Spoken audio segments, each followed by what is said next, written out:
All right, welcome to Bet the Edge. I'm Jay Croucher here with Drew Dinsick, who's gutting through 100% humidity as Carl Alcaraz in the fifth set against Novak, was surviving out there. Today we're going to talk a little Women's World Cup off the top, then we're going to do a bit of a dive into the Philadelphia Eagles and the Indianapolis Colts, a couple of potentially new look offenses there. Quick mention of how just by putting words into the air yesterday, we were able to kill off two AL Cy Young candidates. We recorded before Framber Valdez and Felix Bautista combined to give up 70 runs last night. Felix is bye-bye, I think that's over for Felix. Framber's not bye-bye entirely, but certainly on life support. What do you make of that race now? Do you want to just say someone else's name and kill them off? I mean, I think Garrett Cole is your de facto winner, right, Jay? Garrett Cole is the de facto winner of the AL Cy Young. Put a bow on it. No, they didn't give up 70 runs. It just felt like 70.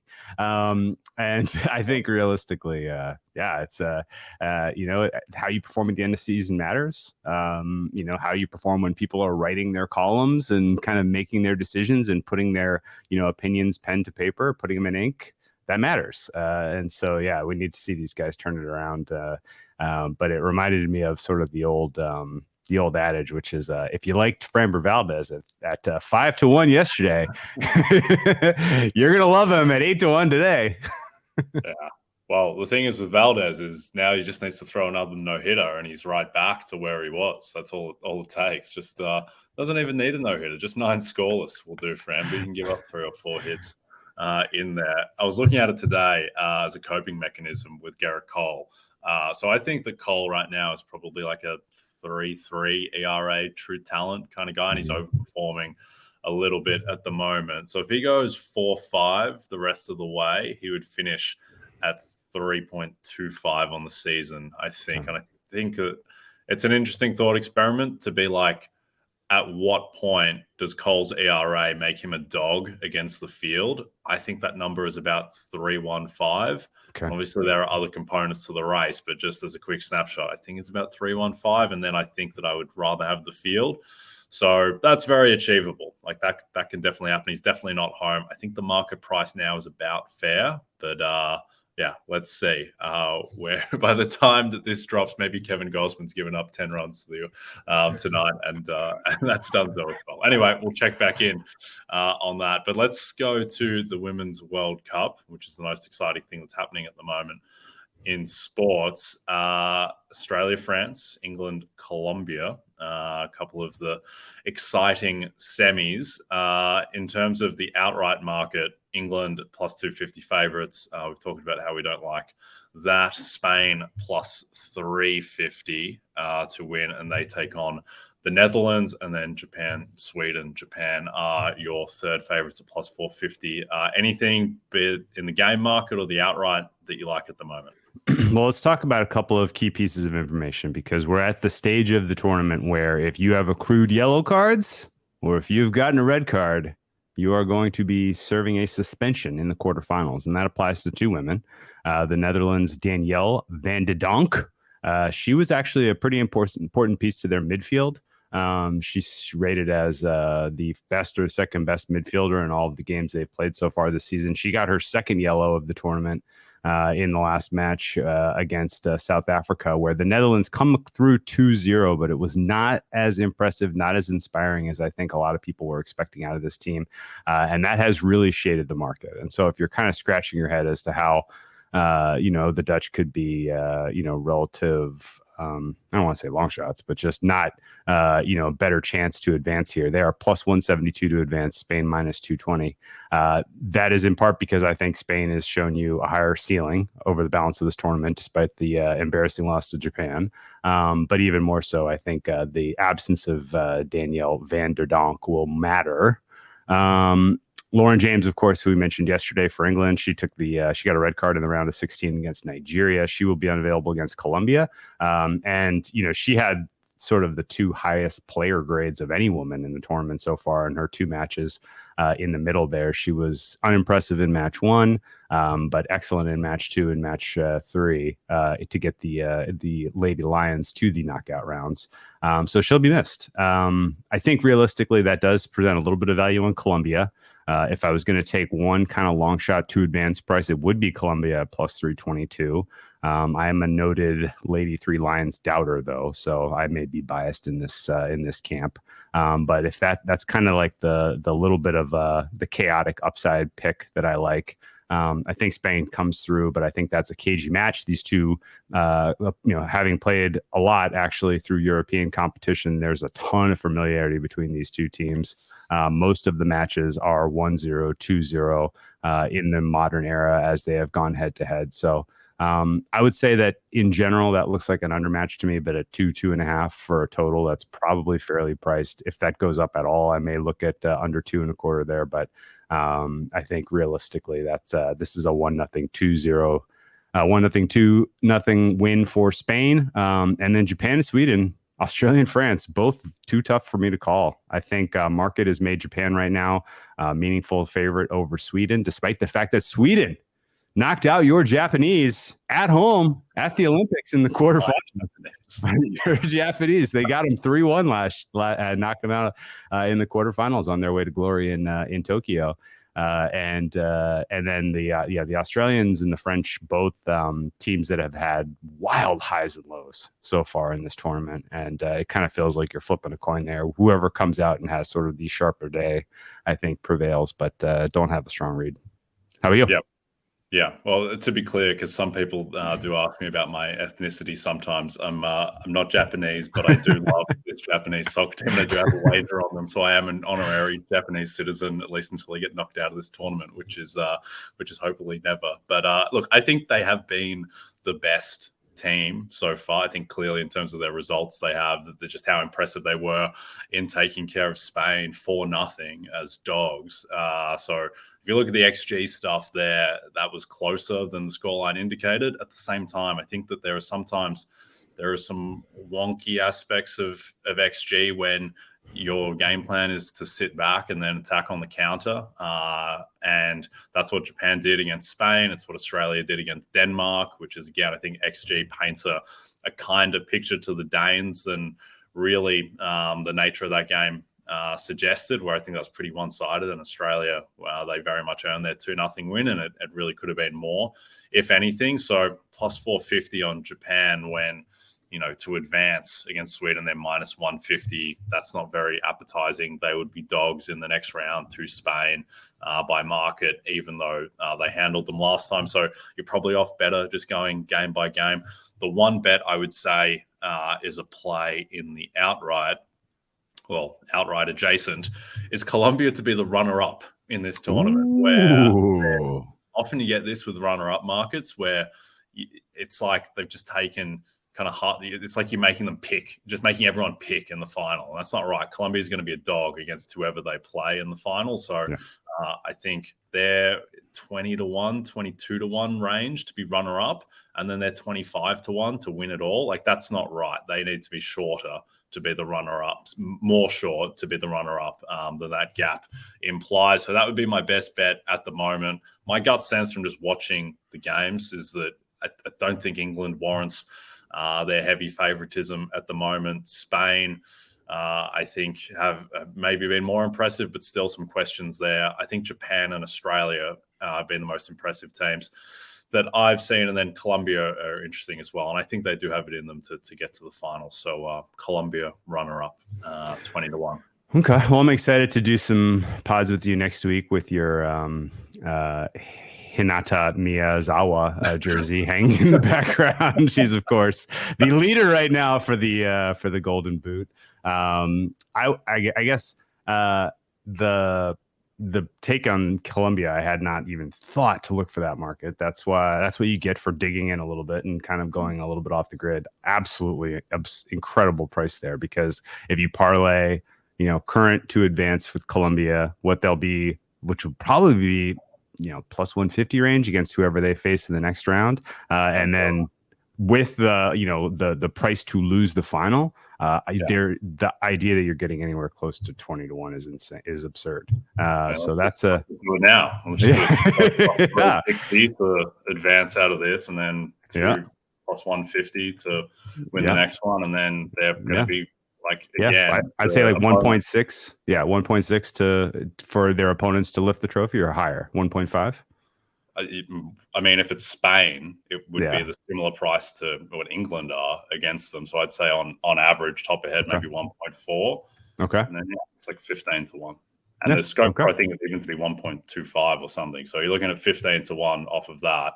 And 20-1. I think there's some 22-1. Okay. Yeah, that's wrong, I think. Well, to give you a little bit of hope about Japan, by the way, it probably doesn't matter, but there's only one nation who remains among the 8 who has won the World Cup previously, and it is Japan. They, of course, were the champions in 2011 when the cup was held in Germany. I don't think there are any remaining players from the 2011 World Cup team that are still out there running around, but maybe. Either way, the Japanese do at least have a little bit of legacy to lean on. Yeah, they got the look, the Japanese. They got the Denver Nuggets championship look at the moment. All right, before we go from the Japanese women to the Philadelphia men, with the NFL season quickly approaching, now is the perfect time to get your RotoWorld Fantasy Football Draft Guide. Get ready for your draft and stay one step ahead of your league during the preseason with updated player rankings, profiles, projections, mock drafts, and more. Go to NBCSports.com/draft guide and use code DRAFT2023 to save 20% at checkout. All right, let's talk about the Philadelphia Eagles, the best team in the regular season last year. And what were they? Were they minus 400 favorites at halftime of the Super Bowl to get that done? And then Patrick Mahomes put on his God costume, and the rest is history. Obviously, they have a new offensive coordinator in Brian Johnson. Nick Sirianni is still there, though, which is, I think, the main thing. What is your outlook on the Eagles this year with pretty much the same cast returning, but a harder schedule on top? Yeah, I think cast is probably the easy and like the small, narrower distribution part of the discussion here, because it kind of doesn't matter which set of grades, which set of ratings, how you want to evaluate player level data. This is a top 5 offense on paper. It's a top 2 to 5. Top 1 to 5 offensive line. Protection is sort of the anchor of what they want to do with Jalen Hurts behind the center. Jalen Hurts' ability to get the hard yards on 3rd and short, 4th and short. The mindset of the head coach and Sirianni as to how he sequences plays to set up the 3rd and short, 4th and short, as opposed to other coaches who elect to play for the punt, or just in general don't have the same plus EV kind of conceptual framework for calling offense. You put all the pieces together with head coach and with personnel here, and this looks like an offense to me that is going to be in the running for most points scored this season. Their opposing defenses on their schedule, medium, not especially hard. The opposing offenses on their schedule, though, are quite a lot harder than last year's. And so I think there's a realistic chance that with the turnover of personnel on the defensive side of the ball, that this Philadelphia offense is absolutely alive for most points scored this season. To get to anywhere close to the same level of regular season success, I think they're going to need to be targeting 30 points a game. And I think realistically, with the pair of wide receivers that you have in A.J. Brown and Devontae Smith, and the way that they complement each other perfectly, and the way that Jalen Hurts continues to develop chemistry with those guys, is that's sort of all you need to really be able to say that this offense with confidence is going to be able to get to 30 points on a given day against an average defense. All this said, I really don't know what to make of the incoming offensive coordinator here. He has been elevated through the ranks to this point, and pretty clearly with the success they had last year, they had to have some idea that Steichen was going to get an offer from someone, and that they realistically had vision set on this was what they were going to do at the offensive coordinator position. And so there may be very little change at all. It may look very similar to what we saw last year because of Sirianni's fingerprint specifically. All that said, if they pivot into minus CV's kind of tendencies, they're using the running back a little too much in the passing game, or they decide that they want to try to get a little cute on 4th and 1 instead of the scrum play. They're doing some exotic stuff. Then I'm going to start to look squarely at the offensive coordinator as the reason that's happening, and that's going to give them, I think, a lower ceiling in terms of getting back to the Super Bowl and winning the Super Bowl. All that said, I think the Philadelphia Eagles still pretty clearly have, the upside to be the 1 seed in the NFC again. We talked about how, I think we're both bullish Cowboys, and I think there's a lot of reasons why.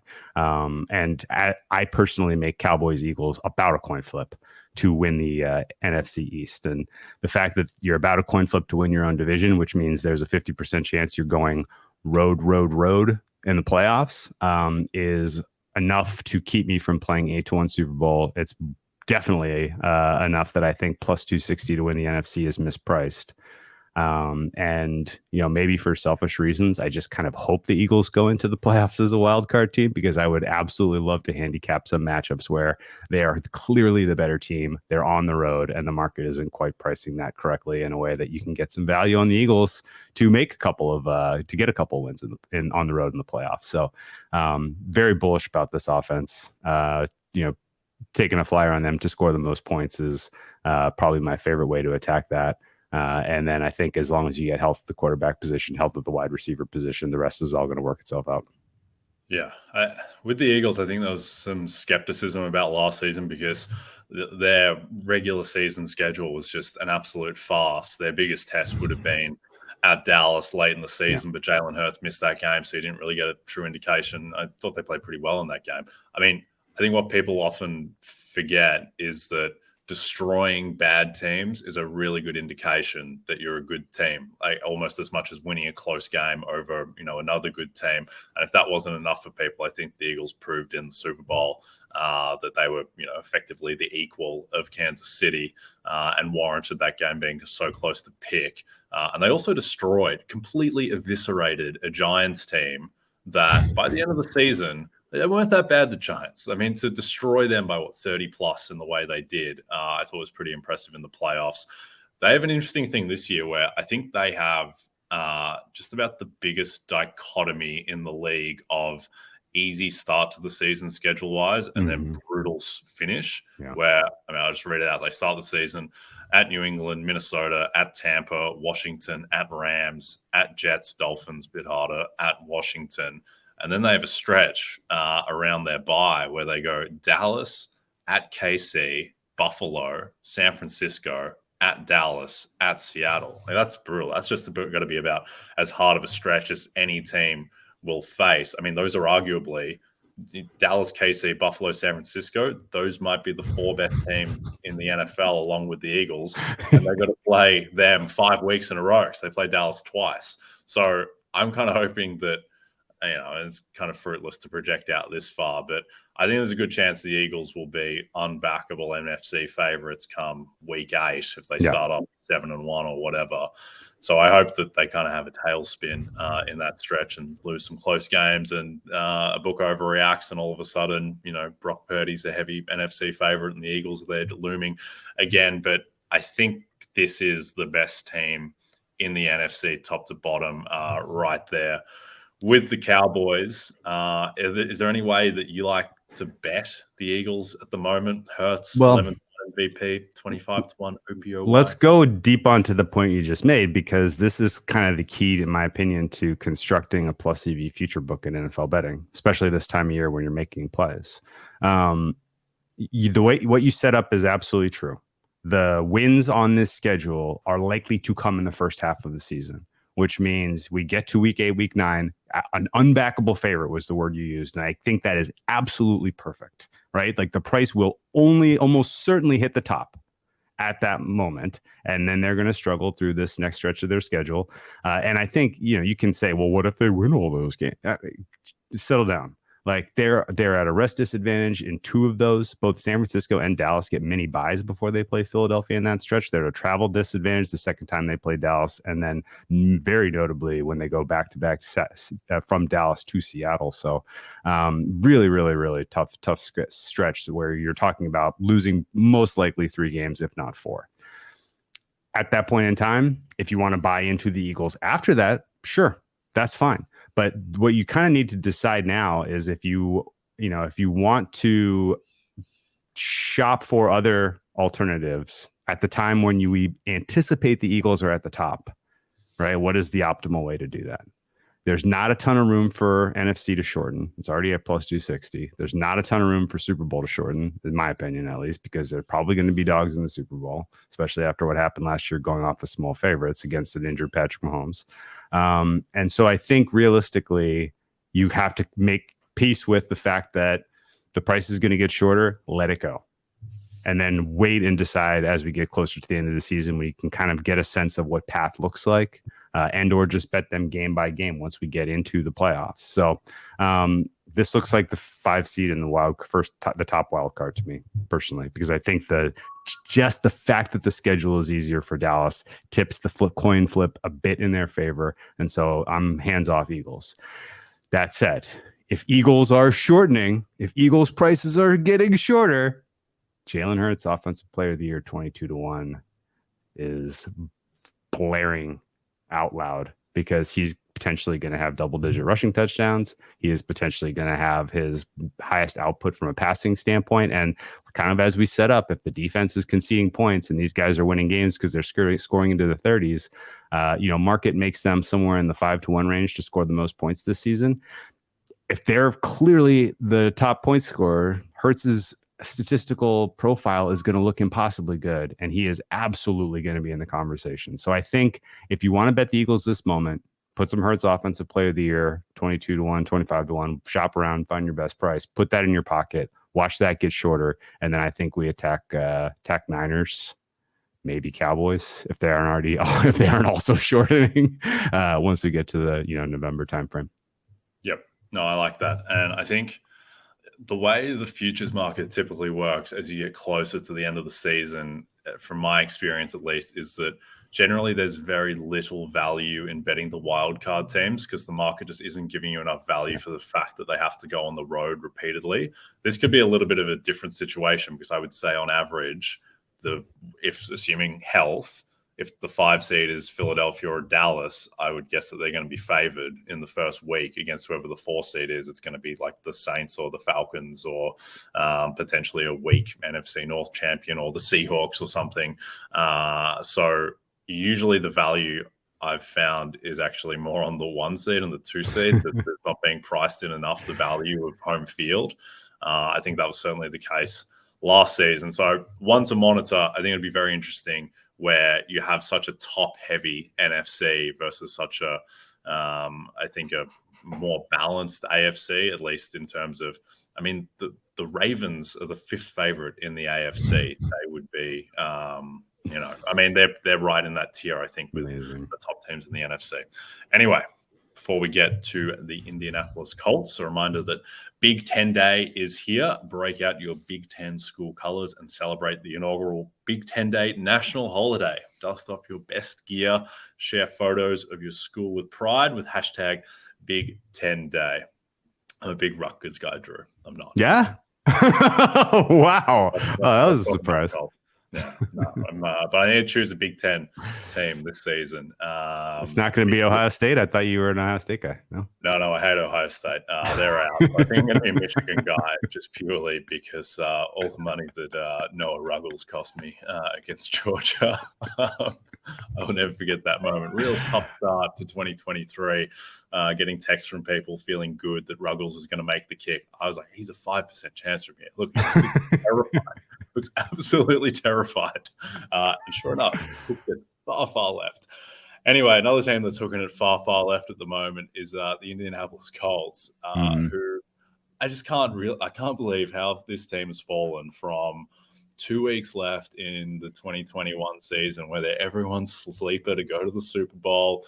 really strong defense. Carson Wentz is kind of putting it together a little bit. Jonathan Taylor is, I think it was his second favorite in MVP at that point behind Rodgers, or very close. And then it has all fallen apart. They lose to the Raiders at home as 8-point favorites. They lose to the Jags on the road as 16.5-point favorites. They miss the playoffs, and then they hire a guy off TV to be their coach last year, and they're just an absolute mess at the moment. But they do have Shane Steichen coming in. They have Jim Bob Cooter, the best name in sports. They have an interesting quarterback situation with Anthony Richardson, who I'd say is the favorite to start at this point in week 1. And then they have the whole Jonathan Taylor situation. What do you make of the Colts? Is there any way to bet them at the moment? Yeah, I mean, it starts with how you feel about what Shane Steichen did in Philadelphia and the degree to which you want to give him credit for turning a second-round choice in Jalen Hurts into an MVP candidate, right? If you kind of go back in time and we're recapping that draft, and at the time, Carson Wentz was the entrenched starter. He had some back injury issues, but he was the entrenched starter in Philly. They make the pick for Jalen Hurts. I think the fact that you would even have, if you had opened a line, Jalen Hurts will be a top 5 MVP candidate in his life, odds would have been very, very long odds. And sure enough, 2 short years later, here he is. And I think Shane Steichen was definitely instrumental in the development of Hurts as a passer. And really just as an operator of the quarterback position. And we get to see something really exciting, which is taking that same framework for quarterback development and applying it to a guy who has a higher athletic ceiling in Anthony Richardson. It is extremely easy to kind of pair what you know about the coach and what you know about the quarterback from a raw standpoint and be excited about the long-term prospects of the Colts as being an exciting offense in a competitive AFC. The idea that it's going to show up this year is long odds for me. And a ton of it comes from the reports, specifically reflection of the reports you saw just this weekend. Anthony Richardson has back-to-back practices on Saturday and Sunday where he is absolutely just destroying the practice field. He's killing everyone. He is putting on a spectacle, the likes of which he has never been seen in Indianapolis before at the quarterback position, which is, obviously a hyperbole because Peyton Manning played there for many, many years. But he's wowing everyone there with eyes. And then yesterday he has his worst practice of camp where he can't complete anything. He's underthrowing guys down the sidelines, getting picked off by, guys who are probably borderline roster players for this team, which is a bad roster. And I think you can basically I think you can telegraph that too. If he starts the season as QB1 for this squad, they're going to have wild ups and downs. Some weekends, they're going to look like world beaters. They're going to be able to go toe to toe with the best offense in the NFL. And Anthony Richardson, with a good game, particularly from a passing standpoint, is going to get into the high 20s, 30 points with even with a kind of a subpar skill set that they have in Indianapolis. Other weeks, he is going to specifically take them out of games with turnovers. And I think you live with those mistakes and you hope that he improves over the balance of the season. Now their schedule is sequenced so that coming out of their bye, they have an entire stretch of guys who are relatively unproven in terms of the quarterback position, with the exception of one game against Joe Burrow in Cincinnati. Everyone else is potentially a backup quarterback or a rookie starter or a second-year starter. So if he gets his act together by the time we get to Thanksgiving, the Colts could be an awesome back down the stretch as he kind of finds his legs as a quarterback in the NFL. And I think that's my general approach to betting them this season, because I kind of think you just have to scratch a Colts game with Anthony Richardson as a starter in the months of September and October, because if you go in with sincere confidence that they're going to stink and he lights you up, you're going to lose. If you go in there believing in him and he throws 3 picks, you're going to feel bad. So I think there's enough, just enough of a complete wild card about what you're going to get on a week by week basis that they're a pass for me to start. But excited to see his development as a player, and a long-term believer in what they're doing there is going to work. Now, the rest of this roster, it's kind of worth mentioning. I kind of teased it, I guess, that their skill position group was kind of at the bottom end of the NFL. I have them ranked 24th. Their offensive line I have ranked 19th overall. both the defense and the offense are in the mid-20s for me. So I think ultimately this Colts team is going to be at a deficit a lot. But I think the athletic upside you get from a guy like Richardson, asking him to, once you kind of let the reins off and give him opportunity to play comeback mode, the Colts might be a fun in-game proposition to bet with a deficit. So that's sort of my general 10,000-foot view of this team offensively. But I honestly think the uncertainty, the potential for turnovers, and in general, the weakness of the roster spells trouble as far as wins, as far as awards, and in particular is, potentially leads to them getting a little bit underrated as we get deeper into the season. Yeah, I mean, I'm worried about their defense, which was fine last year. That wasn't the problem. But the fact they lose Stephon Gilmore, Isaiah Rodgers, who was really good last year, like they're starting cornerbacks on their first depth chart that they released. Darrell Baker Jr. and Dallas Flowers. That's not good. That's not an ideal situation. And then I think they've got issues at safety. They get Shaq Leonard back, which helps. They haven't had a pass rush since Dwight Freeney.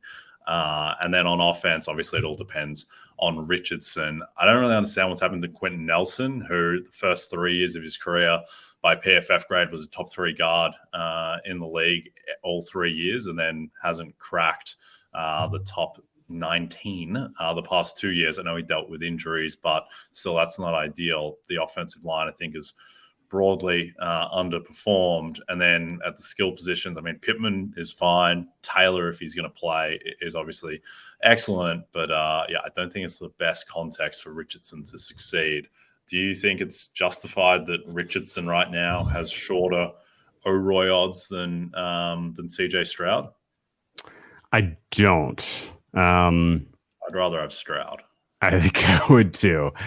Stroud is probably going to give you more of a steady Eddie kind of a performance as opposed to Anthony Richardson, who's more boom bust on any given week. That's my general read. I think the fact that, I honestly don't think either guy realistically is worth the current market price. But if you made me choose between the two, I would take Stroud. Yep. Yeah, I think Bijan is just the bet there. I think when a guy is going top 8 in fantasy drafts and he's plus 300 to an O'Roy and not a particularly inspiring field, I don't think that coheres. I think Bijan is like a 40% chance to win that award. Maybe that's a little bit high, but I think he's more than a 25% chance, which is what the market is implying. Can I ask you an opinion question? Yeah. What do you think if Richardson is named the week 1 starter? What do you expect to happen with the current line as they host the Jaguars, who are trotting out this new look wide receiver group against the 31st best defensive backfield in football? I mean, I don't think it's really going to change. Isn't it kind of baked in that the expectation that he is going to start? The fact that he was listed as a co-starter on the first depth chart with Gardner Minshew, I think that's a pretty good sign that Anthony Richardson is going to start. If it was going to be Minshew, I would have thought that they would just give it to the vet from the start and make it clear that it's Minshew's job, and then maybe Richardson will come in at some point. But I think the market's probably reflecting that that Richardson is going to start. But I mean, what do you think? It tends to move regardless, right? You say baked in. Yeah, you say it's baked in. Maybe that's fair, but it's a big difference for me in terms of total, depending on whether it's Minshew or Richardson, right? I mean, Richardson makes the Colts more live for week 1, I think, but he also kind of makes the total go up. I think Minshew is such a safe operator of the quarterback position, such a low risk, such a so unlikely to take the big swings that I would pretty quickly look for an under 43.5 if we got word that it was Minshew. And so maybe once kind of there's for sure confirmation on Richardson, we could see 43.5 tick across 44, and then vice versa, it would go down to like a flat 43 if it's Minshew. Yep, I think that makes sense. All right, we are done. Hopefully we didn't murder any more AL Cy Young candidates while talking about the Indianapolis Colts. Don't forget to check out NBCSports.com for more information to help you with your wagers. Thanks for those of you watching on the NBC Sports YouTube channel. If you're listening to us in podcast form, please don't forget to rate and subscribe. And also a reminder to find all your favorite sports shows on Amazon Music. to amazon.com/NBC Sports. Today, Crouch and Dinsick. We'll be back tomorrow.